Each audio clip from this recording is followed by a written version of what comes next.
Thank you all for joining us tonight. I know that there are a lot of other ways you could be spending your Thursday evenings, afternoon, so thank you for signing on with us tonight. If you have attended one of our webinars before, you'll notice something is already a little different. There's not a slide up in front of you. And if this is new to you, tonight we're doing something a little different. Normally, we save these kind of industry professional conversations for our students in our Ingenious Collective. But tonight, we have decided to let our greater audience have access to my very special guest, who I will let her introduce herself. Hi, everyone. I'm Amanda. I am a lead engineer at Raytheon Technologies. Currently, I reside in Huntsville, Alabama, but I did grow up in the Catskills in New York. Went to school in Arizona, and we'll get into that a little bit later. Yeah, but now I live in Rocket City, USA. hmm So, something that we are going to talk about, everyone, is networking. And for this webinar, I leveraged my own personal network because Amanda and we grew up together. So I am very familiar with her story. And as I was talking with her previously about one of her last work trips, I thought, you have such an interesting job. So many of our students and our audience are interested in STEM. We have to have you on. So thank you, Amanda, for agreeing to come on and talk with us tonight. Of course, of course. So, to get us started, when did you first know that you were interested in STEM and that you wanted to pursue a career in it?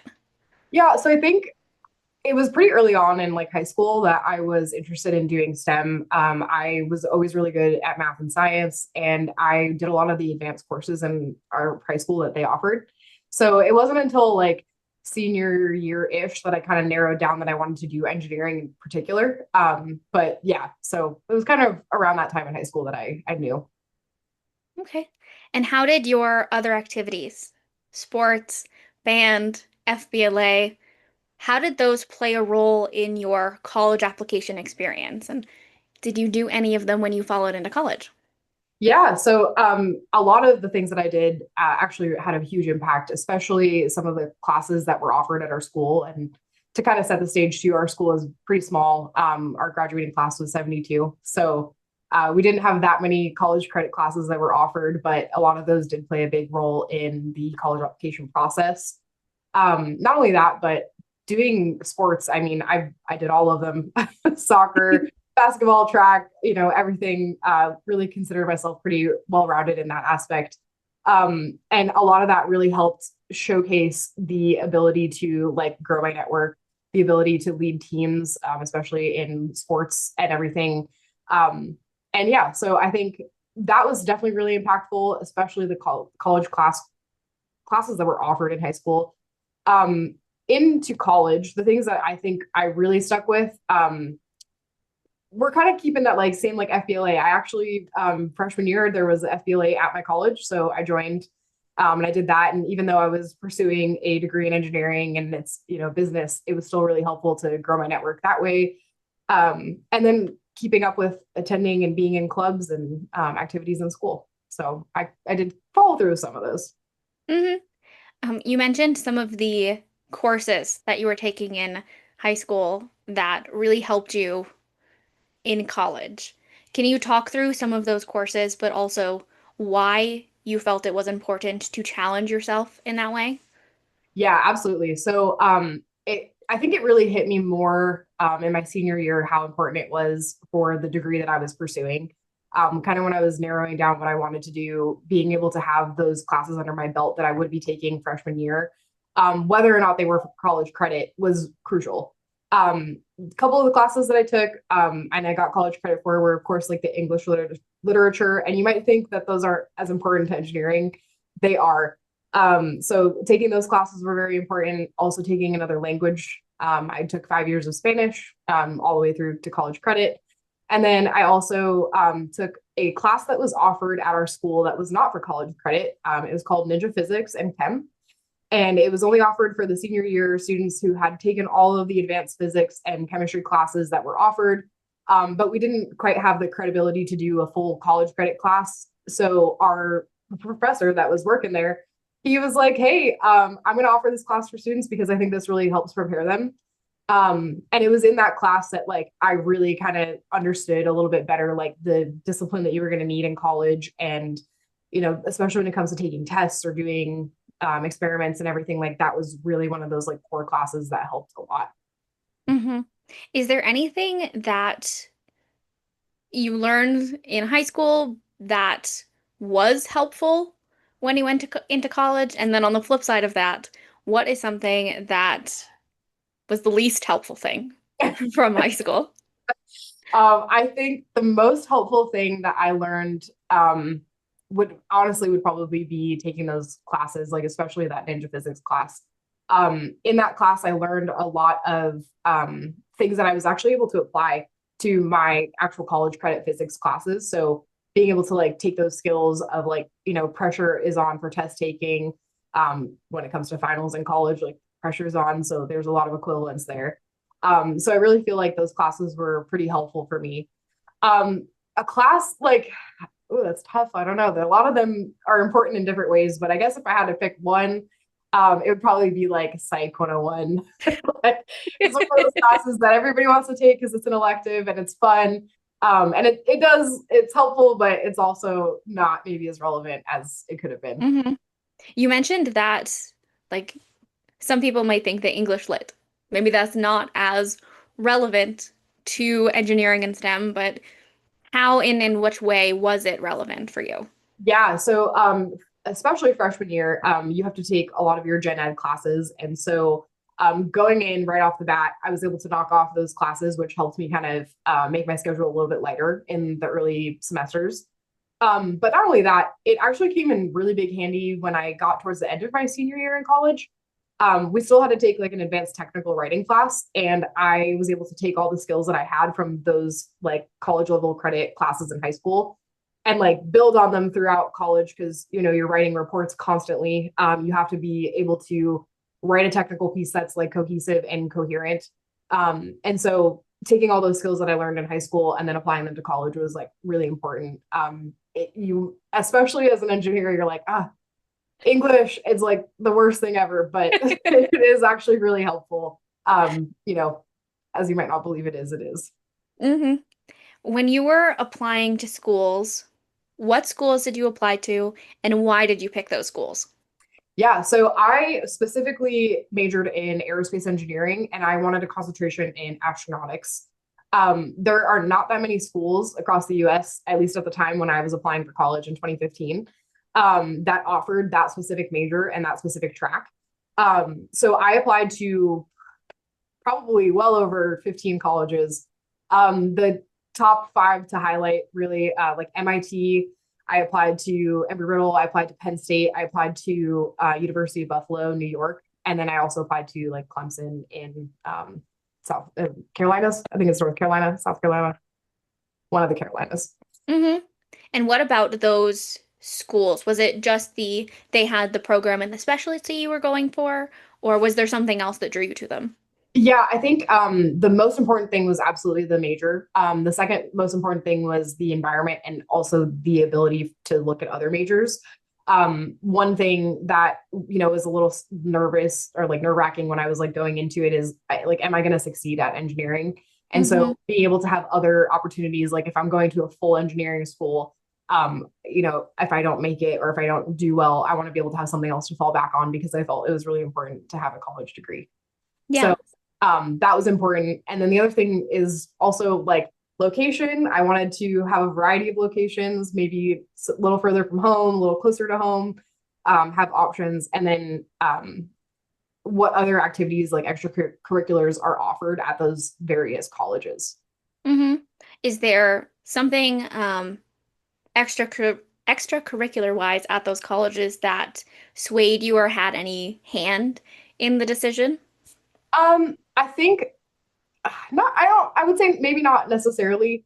Obviously my focus was going to be more on the degree itself. And so like Hmm. extracurriculars are like nice to have. Um, it was a little disappointing. Like I did go to Embry-Riddle and they do have off like scholarships and stuff for sports, but it's, a little bit more of a private school and the divisions aren't as like crazy intense as some of the other schools. And so it was like it was a nice to have, but it wasn't like a total deciding factor. Yeah. And what made you pick Embry-Riddle over, say, Penn State's engineering program? Yeah, there are a couple of reasons. I did go and I toured both campuses. For Penn State, they were not offering me any support with housing. It was going to be like starting at one of the satellite campuses, and then you do all your gen eds, and then you go to the main campus to do your kind of like final classes. But they did not give me as big of a scholarship. And they also, just with that lack of housing, lack of scholarship, it eventually worked out to be the same cost as going to Embry-Riddle. So Hmm. Embry-Riddle offered better scholarships, full housing available, meal plan. But it was quite a big jump because growing up in New York, I kind of anticipated staying closer to home.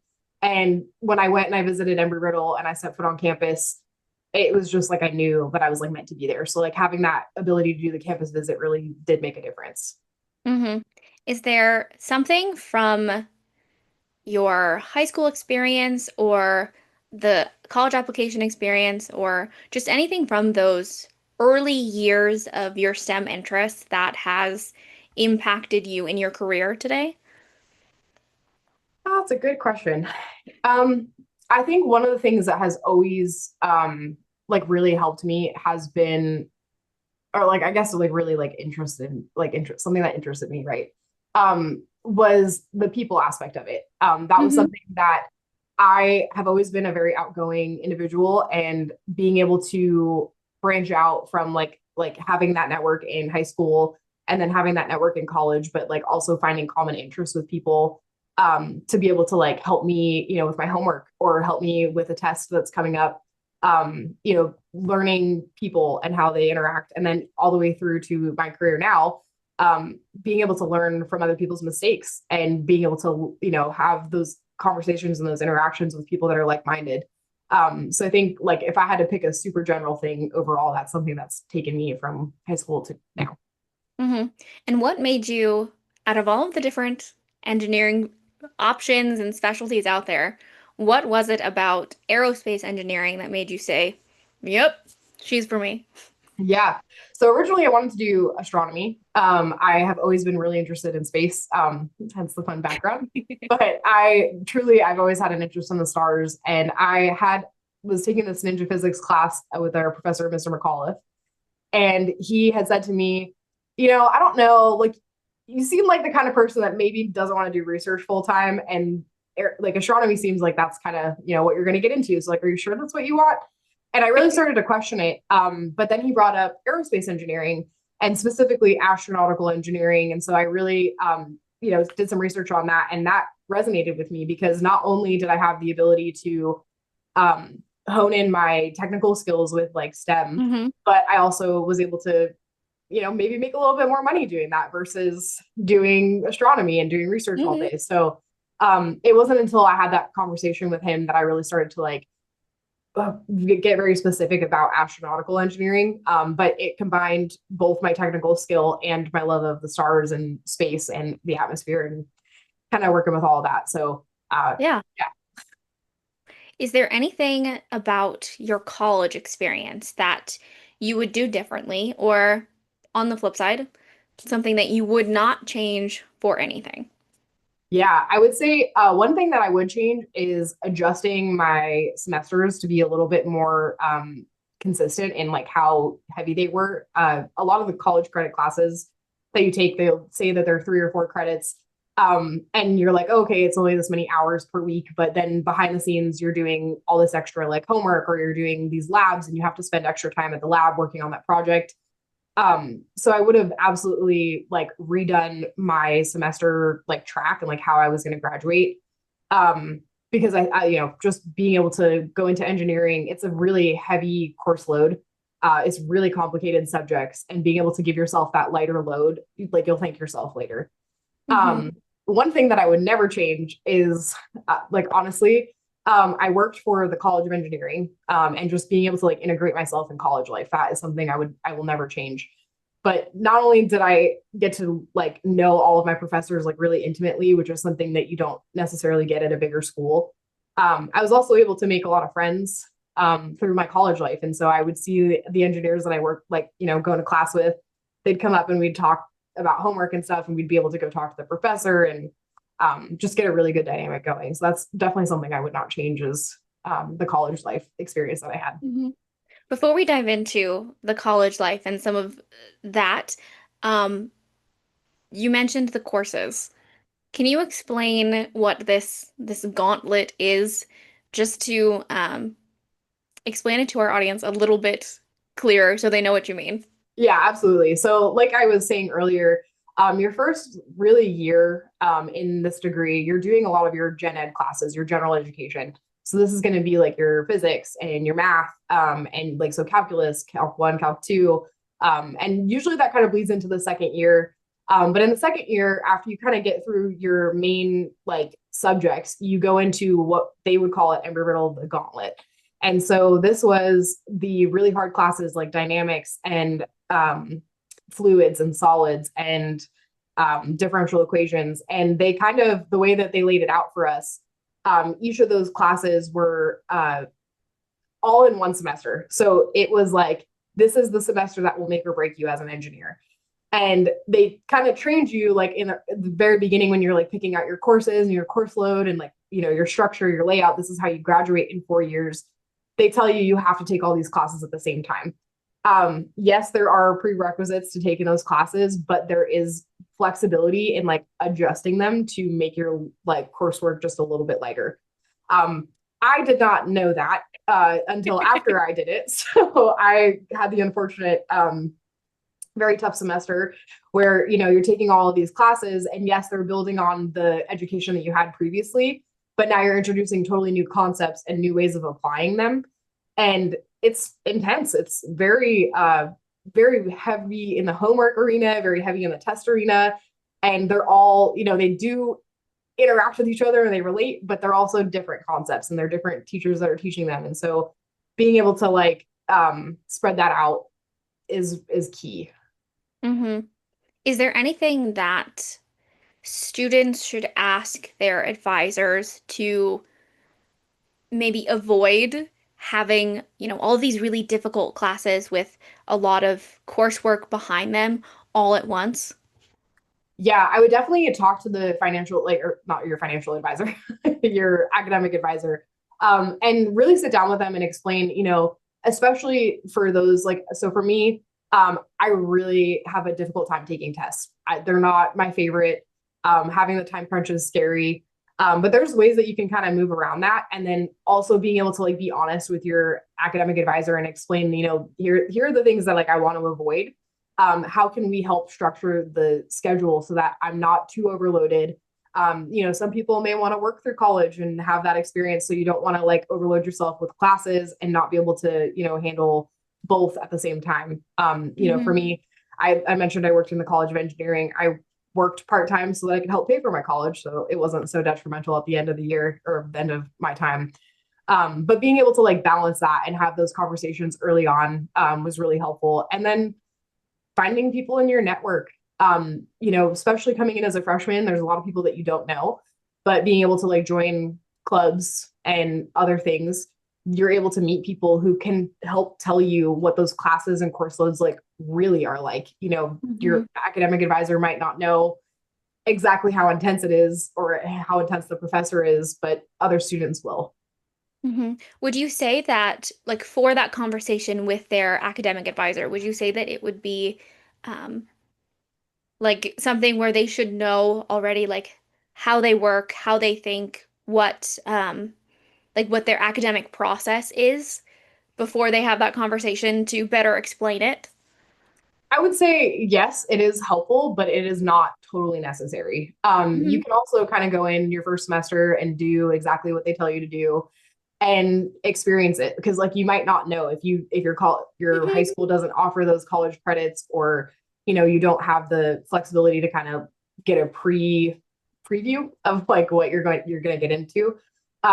It's okay not to know, and it's okay to like take and learn from that first semester how you actually do things, how you take those tests, and then go to your I keep saying financial advisor, your academic advisor, and explain, hey, this worked for me, this did not work for me. How can we adjust my schedule to make that work for me better? Hmm. On the other side of it, what are some of the things that you did freshman year when you got on campus? You're a girl from New York, you don't know anybody.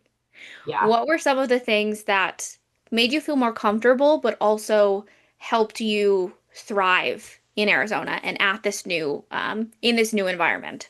Yeah, the most impactful thing that I did was when we were trying to figure out who we were going to be rooming with. There was like a whole group where we could like pick and choose people, see who you mesh with. And I met this one girl, she was from Alaska, and I've always wanted to go to Alaska. So I was like, I want to be roommates with you so I can like learn everything and maybe we'll be really good friends and I can go visit you. And so we like got there and we started talking. She's like, I really want to join Greek life. And I was like, I don't know. Greek life just doesn't seem like it's for me. I've seen the movies. It's really scary. Um, and she was like, just go to like the event with me. Like, let's just go talk to people. So I was like, okay. Um, and at that point, we had already gone through like the orientation. So we got to meet like a lot of people already. So some faces were some like familiar.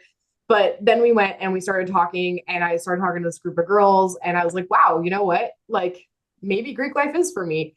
It would be really cool to have a group of friends to like hang out with. And so joining the sorority in particular was like the most impactful thing to me. I was able to like dive into leading the sorority, like leadership positions and networking. But not only that, then through that, I found the Society of Women Engineers, and I was also able to join that club and get to meet with like-minded individuals that maybe in the sorority I didn't have. And so being able to just get integrated in some of those like clubs early on was the most impactful thing for me in college. Hmm. Yeah. I for sure thought you were going to say our weekly Skype sessions. That's fine. Well, That's obviously fine. I had peace at home. Talking about grief life, but also the women in engineering, that conference, what did those relationships and that networking, how has that impacted your career and just everything else? How did that play a role? Yeah. So for those of you that maybe saw the get excited about coming to the webinar, I talked a little bit about how I got my internship in the first place. And that I think is probably a really good story to tell here. Um, Through the sorority and Society of Women Engineers, I met a lot of engineers that were also part of the SWE club. And so I started going to the SWE meetings a little bit more frequently. And we all of a sudden had a conference that we were able to go to. And this conference was going to be in Austin. They had us like sign up and do a whole bunch of stuff. But this was like a jumbo career fair. So being able to go to this career fair and like have the opportunity to talk to all the major companies, give them your resume. And I was like, this sounds great because I had been going to the career fairs at school and they're like, on a smaller scale, but this was the opportunity to like shine. And like, here's all these big companies and I'm like walking in and here's my resume. I want a job. So we were like all getting ready to go to the airport. We get to the airport and we're talking about, man, we're going to Austin. We got to get some barbecue. And we were just chatting it up and someone overheard us and she was like, hey, I've been to Austin like a ton. Here are some of the best places to go. And we were like, hey, thanks like so much. And she's like, why are you guys going to Austin? And, then we explained we're going for the conference and then we all go to Embry-Riddle. And she's like, oh, that's awesome. Like, great. And like, have a great time. And then we all get to Austin, get ready to go the next day. And I walk up to the Raytheon booth. And lo and behold, there's the woman that we just spoke to at the airport. And I'm like, hey, I know you. And she was like, hey, we just gave one of your other Embry-Riddle friends an interview slot. Let's get you on there too. So that's a really good example of like that networking and like how that impacted me and like to my career now is had I not gone and like gotten out of my shell and joined this club and like grew my network a little bit and then also interacted with people at the airport to grow my network, I probably wouldn't have had that opportunity to get my job. Hmm. So yeah, it's a very, very interesting thing how that network works. Yeah. It's almost one of those stories where I feel like, it would happen in a movie and people are like, oh, that wouldn't happen in real life. That's crazy. It And it did happen to you. did. It Do absolutely you did. think that there is, just knowing what I know about your college experience and your career trajectory, I think there is the power of yes and like saying yes to every opportunity you can. How has that um, worked in your favor as you've gone through? Yeah, I will say, like, saying yes has not only given me a lot of the experiences that I maybe wouldn't have gotten if I had said no and I stayed in my dorm room and I didn't go out. Like, it's given me the chance to break out of my shell and get a little bit more comfortable with the uncomfortable. A lot of people feel more comfortable staying in, and if I don't know anybody, I don't really want to go. It is really quite important to be able to like step out of that shell, go to those things, say yes, don't miss out. Have the opportunity to, at a moment's notice, you could be talking to a Raytheon hiring manager at the airport. Like if you hadn't said yes to going to that, like I could have said no, I've been to the school career fairs, like something will work out. If I hadn't said yes to going on that trip, I wouldn't have my job. And Mhm. even then, I had said, I went into the interview and I said yes, like I would love a job. And I thought I totally bombed it. And I was like, you know what? I'll just say yes to the other one. And saying yes to the other one led me to this one because I forgot my password. So it took me 30 minutes to relog in. And in that time frame, Raytheon reached out and asked me if I wanted a job. So Mhm. saying yes is really important. Yeah.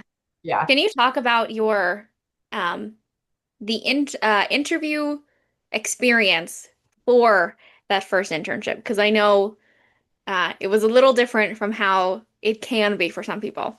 Yeah, absolutely. So I had done like a fair amount of interviews just for like side jobs. Like I said, I worked at the College of Engineering. I had some other like side jobs in college. And so I was able to like take what I learned there and then go into this conference setting where they've got all these just jumbo booths and they have inside those booths um, little rooms where they can do interviews. So I walked up to this first company, it was Honeywell, and I started talking to one of the representatives, and they're like, "Hey, let's just go back and do an interview like right now."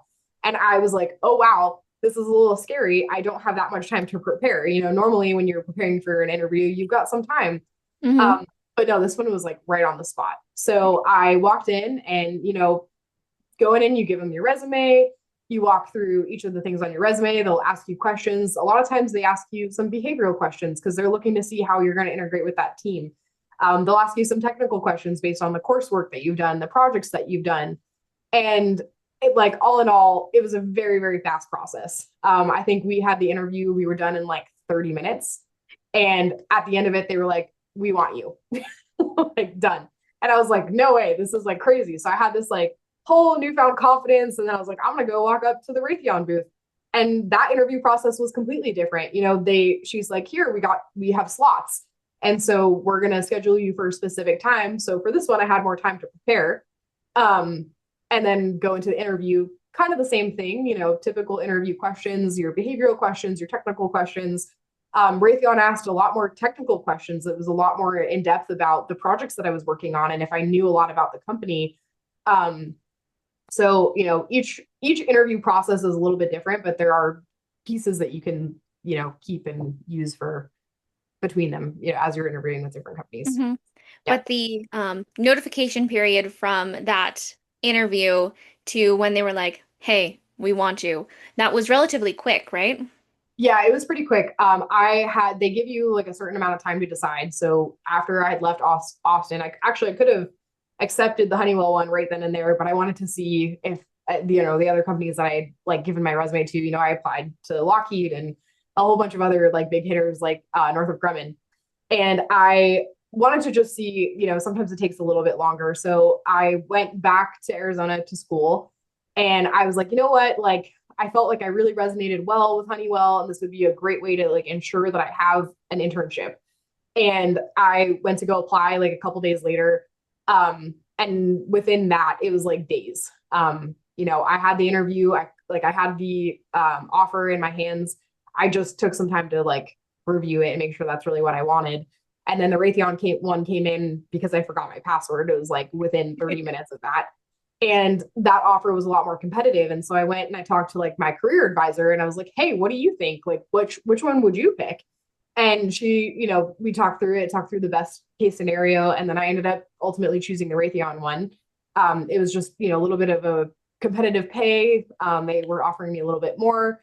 And they also offered like relocation and housing, kind of similar to my college experience, and ended up kind of going there. Hmm. You mentioned during the interview process how they were really interested in what projects you were working on. Yeah. Was there a specific project or academic experience while at school at Embry-Riddle that has, um, really stood out to you that you remember, but also has followed you through to your career at Raytheon? Yeah, I will say, not specifically for that interview. There was one that I did for like a coding class that was really intense. We had to take a alphabetical cipher and we had to code. You would write in a phrase and it would spit it back out in encoded phrase, and then you'd spit that phrase back in. It would decode it for you. So that was the one that got me, or like got the most interest on my resume at that time. But the project that really has stuck with me since I left college was my senior capstone project. That project is a very intensive full year. You First semester you're kind of doing the development phase. Second semester you're building and you know actually doing a whole interview in front of panelists that are going to rate you. You do the whole presentation. But that particular project and like leading up to that has stuck with me through my entire career to date. Is every single project that we're working on, we're going through and doing those exact same steps where we're writing the requirements, we're writing all the technical detail, and then we're going and doing reviews. So Mhm. What was that that project? yeah, so my senior capstone project was called Marley 2024. It stood for the Modular Autonomous Rover for the lunar year 2024. So at the time, Artemis was planning on doing a mission to the moon, and in the capstone project, they give you some options. Like you could work with NASA and do a project where you're like building a tool for them, and you're trying to like do a very competitive thing. Theoretically working with NASA. No. Like actually, Actually working. yeah. Okay. Yeah. So they would give you like all of these, here's like options of things that you could work with. The team that I had, we didn't really, it wasn't that we didn't want to work with NASA. Like obviously who wouldn't? But none of the projects really like made us passionate. So we decided to kind of go our own way and create Marley. So Marley was meant to be a rover that was completely autonomous and would follow an astronaut that was walking and collecting samples on the moon, and act as like a tool holder and also a sample collector. And it was able to be autonomous, like kind of like a dog following you on the moon is what our thought process was. So our that was our project really in a nutshell. Awesome. Yeah. Was there anything, just to jump back to that interview experience for a second, but was there anything that, like work experience wise, or anything that people had told you, like, oh, this quality that you have, is makes you so unique, and I knew you would be right for this because of this. What was that? Yeah, that's a really good question. So before I went, actually, it was like right after my freshman year of college. I came home for the summer, and I had previously worked as a waitress at our like small town restaurant, and I decided to return back there again for that summer and just get all the waitressing experience that I could. It was an easy way to make money for the summer. And when I went into my interviews, I was actually really surprised because I was really worried that people would look at that and see, oh, she was a waitress, like that's like a low job, in comparison to like other big jobs. But they actually were like, this is a major thing. Like, this is really good that you have this on there because not only does it showcase that you're able to like, showcase in like a very fast-paced environment like a restaurant, but you're also like a people person. You're able to Mhm. communicate. You're able to de-escalate situations, that arise in the restaurant industry. And so it was a little nerve-wracking putting it on there, but it was like a really big payoff that people recognize that it was more than just the waitressing job, that it was actually all of these other skills that I learned, that I was able to apply. Mhm. Um, and those other skills, like the speaking and being confident in front of people, um, how has that followed you through to your career now? And um, I know you do a lot of different interesting things, but I know speaking is also part of that. So could you touch on that for a bit? Yeah. So early on in my career, I didn't do like a ton of speaking in front of people. So whenever I was speaking, it was presenting to like my leadership. And so it's a little nerve-wracking going to talk to your chief engineer and tell them, hey, I'm making this change to this document. And they're like, why? And being able to be not only personable, but also knowledgeable and being able to have everything that you need to say clearly ready for them to like approve. So I went from kind of doing a lot more of that public speaking. Like I mentioned in the capstone class, we had this review at the end of the year where we spoke to a panel of people where we're presenting the entirety of our project. We're taking questions, we're answering live. You have to have confidence in that. And so, a lot of the stuff I did early on in college really prepared me for that moment. And then those moments prepared me for my job now, where I go twice a year and I present in front of like the government. And now I'm the one that's saying, hey, like here's like how we're supporting you and here's like all of the things, but I have to have that confidence of this is how we're, spending your money and this is how we're taking the project and we're elevating it, but it's also like protecting the warfighter at the end of the day. And so being able to take that skill of communicating and like presenting and talking in that like knowledgeable sense like really carries you through. So back to those English classes don't matter in high school, like they do. And that public speaking class that we took, it matters. It really had a huge impact from then to now. hmm Is there anything that you wish someone would have told you? Like now, looking back, any piece of advice or anything that you wish someone would have been like, hey, Yeah, here's I this thing. wish so. Embry-Riddle had a very, very, very competitive engineering program. I did not know at the time that I don't remember the exact statistics, but it was like maybe 5 in 25 engineers actually graduate. Um, so I wish someone would have told me that it's okay to fail and that it's okay to make a mistake. Um, it definitely, there's a lot of pressure, especially when you're going into college and you're taking on money that like if you're doing a loan or if it's like your family that's helping, there's a lot of pressure to like succeed and do well. And you want to, of course, because like why not? But it's also okay to make a mistake and to fail. I failed a couple classes in college too. They're not all easy, but to be able to like give yourself grace and know that like it's okay to fail when it's hard. It's okay to fail and it's okay to ask for help. hmm But knowing that like if you keep trying and you keep pushing, that you will succeed. hmm While at Raytheon, I know that you have achieved quite a few number of awards. Um, so what has that process been like? I mean, I know that you're a superstar and awards come to you You're so kind. easily, but what are, I think it could be easy to assume that, you know, after high school, after college, awards, they don't really happen anymore. But in your career, you have achieved them. So what does that look like to achieve them, and what were those awards for? Yeah, a couple of the awards, I'll highlight just like two of them because the process is a little different. The first one that I think is the most interesting is the Up and Coming Award. So that is something that is a peer vote. So all of the peers that I work with, the entire company, all vote on who we feel is the most technically, like who's advancing the most technically, and it's like a yearly thing. So as you're like working with your people and you're working on these programs and you're working on these projects, like are you getting a good technical background? Are you developing? Are you becoming a better engineer?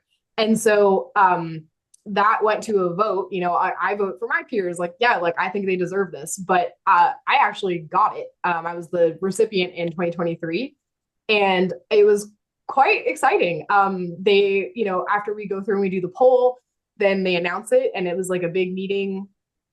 Everybody saw my name on the slide. And then after that, they actually held an award dinner. So I was flown out. At that point, I had moved to Huntsville, and I was flown out to Tucson to go do the award ceremony with the team. I got to meet the president of the company. Had a really fancy dinner. They had a nice little award ceremony, and they handed out our awards. So it was a really very interesting process that way, where you also have the opportunity to vote on your peers and get those awards. The other type are ones kind of similarly, but they're more like program initiated. So as you're working on projects and you're working on different things, your team has the ability to recognize you in the space called R stars. And so you can send achievement awards to each other. A lot of them are like for collaboration or technically working on something that's like groundbreaking, right?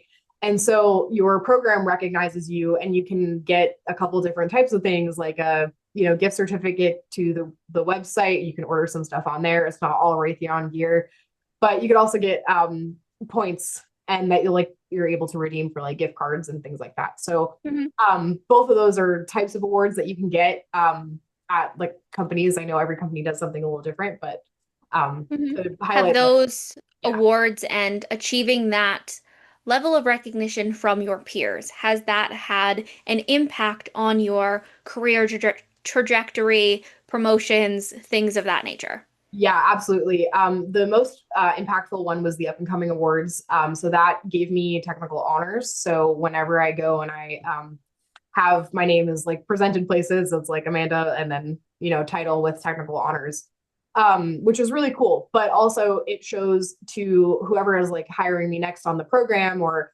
whatever project I'm heading to, they're able to see that like I achieved those things. Mm-hmm. And in fact, I got that while I was working on the next generation interceptor. And I was up for, I was looking for, not necessarily looking for another job, but I was looking to kind of grow my career and change from a, P2 to a P3. And so this is just like the engineering levels. So I was looking to just get a promotion. But I was looking for jobs that were in that P3 range so that they could bring me there. And I found a role on glide phase interceptor, and I applied. I did the interview process very similar. Like, even though I'm at the company, I still had to go through the interview process just like anybody else would. And then when it was time for them to offer me the job, they actually gave me a raise of like 19.8%, which is like the highest they could go without getting VP approval. But the fact that I had that technical honors and all of those achievements, like, really played a role in like, we think that she's going to be the best candidate for this role. So Mm-hmm. yeah, it goes a long way. Yeah. What are some of the projects that you've worked on? I know, German Patriot, which you're working on now, is different from what you started on. So, Yeah. what are some of the different things that you've been working on? Yeah, so as an intern, I worked on Standard Missile 3. There's a lot of different variants of that missile in particular, but that one, I focused a lot on like the technical requirements. I supported the lead systems engineers in, and I transitioned. I stayed with SM3 all the way until I started my full-time job. So I was very close with the team. I knew what our achievements were. I knew where we were heading. And we were doing like a refresh. And so I was able to help them generate those requirements. I was able to work white papers where we're getting information released with other companies, and lead them all the way through to the preliminary design review, where we, again, go into that like room full of panels, but this time the panel is your customer, and you present all of your findings and where you're at with your program. So I focused a lot on that. And then that program kind of had some issues with finances. So I ended up moving to Next Generation Interceptor, which I mentioned previously. On that program, I was there for a few years. I had a wide variety of different things that I was able to learn. But I was really thankful because from my old program, I had made all these connections that were on this new program. So I was able to use my network to kind of get there. But that network also helped me get all the opportunities that I had. So I was able to be on the comms team. So I worked on communication systems for that project.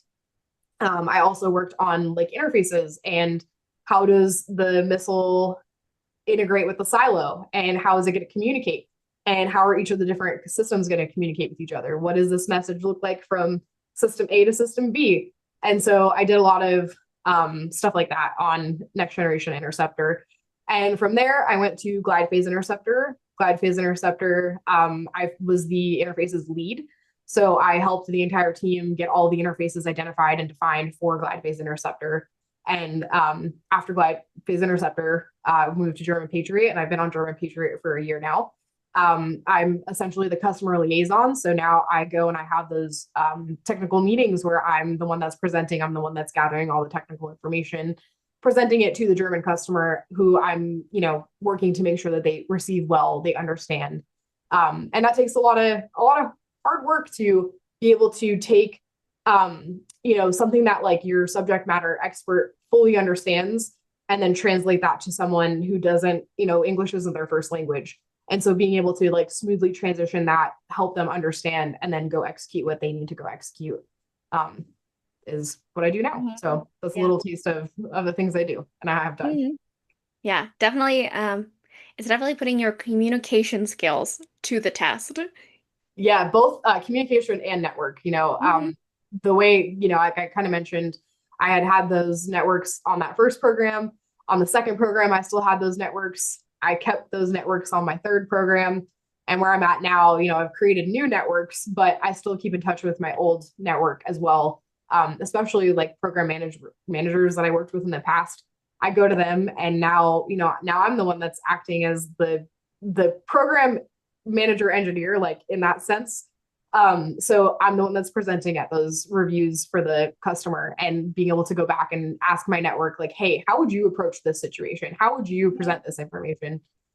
Is really helpful, not only for me using my network, but also for me using that to communicate with the customer. Yeah. Yeah. I know mentorship has also been a large part of your journey. Can Yes. you talk about that a little? Yeah. So very early on, I had a mentor. His name was Sugi, and he was just the sweetest. He kind of took me and my other friend. We had the same internship together, um, and he took us under his wing, and he really tried to help us figure out, like, here's what you learn in school. How do you apply it now in the real world? And so we mentored under him for the entirety of our internships into our first year. And he was extremely helpful. He like really, there were no dumb questions. We could ask any questions we wanted. He helped us understand like how, what the career paths were and how to get involved in these different things and what's important and what's not important. So being mentored by him was really awesome. But not only did we get mentored by him, we also got mentored by his mentee. So we had this little, kind of family network going on. And she really helped us like a ton. She not only advocated for us when it came time to doing things like, getting promotions and everything, but then moving on to different programs, like she was there as someone that I could reach out to and ask, like, hey, I don't really know how to do this, but you've done this on like a million other programs. Help me. And then transitioning into that, while I was on that program, I actually had the tables turn. And so I became a mentor. And I took on someone that was very new to the like company in general. She had just graduated. And I started mentoring her and kind of explaining, like, here's how you build your network, here's how you do this type of task.